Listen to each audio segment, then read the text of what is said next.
ایک معصوم بیوی کا انتظار۔ دوستو، تاریخ میں ایک باپ بیٹے کا ایسا واقعہ بھی گزرا ہے کہ جسے پڑھ کر ہر ایک کی آنکھیں نم ہو جاتی ہے۔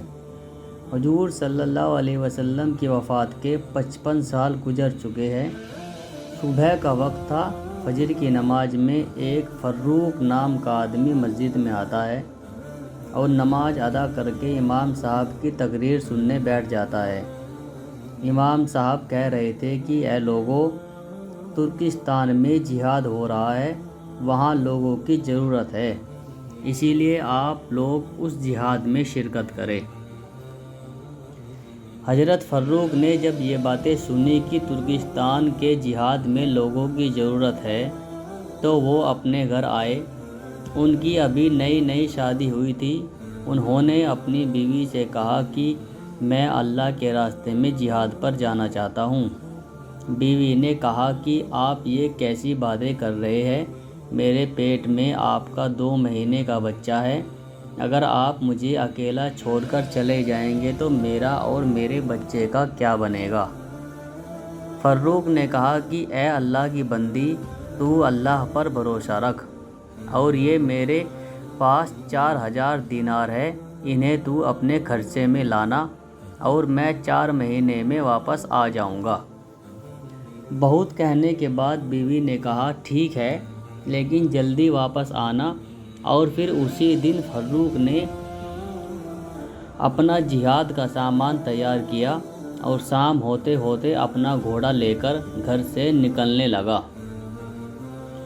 شوہر کو جاتا دیکھ بیوی کی آنکھوں میں آنسو بھر آئے۔ فروخ نے بیوی کو گلے سے لگاتے ہوئے کہا کہ تم پریشان نہ ہو، اللہ تمہارا رکھوالا ہوگا، میں جلد ہی واپس آ جاؤں گا۔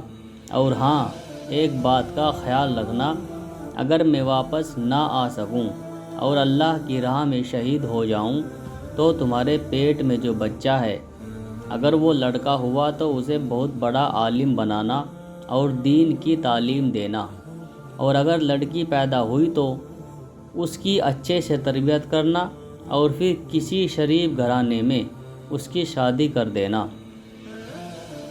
اتنا کہہ کر نم آنکھوں کے ساتھ فروخ نے اپنا سامان اپنے کندھے پر لیا اور گھوڑے پر بیٹھ کر چل دیا۔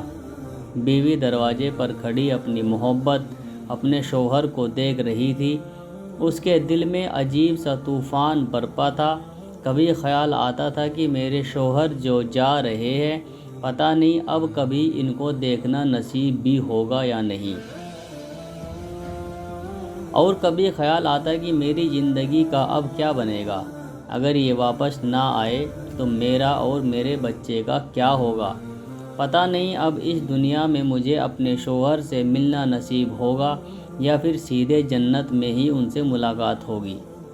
بیوی نے خود کو سنبھالتے ہوئے کہا کہ تم اللہ پر بھروسہ رکھو، اللہ ہمارا اور میرے اور بچے کا محافظ ہوگا۔ فروخ نے اپنا گھوڑا دوڑایا اور مدینے کے راستے پر چلنے لگا۔ بیوی دروازے پر کھڑی اپنی محبت کو دور جاتا دیکھ رہی تھی۔ شام کا وقت تھا، اندھیرا چھانے والا تھا، اور ادھر اس معصوم بیوی کے دل کی دنیا بھی ویران ہوتی جا رہی تھی۔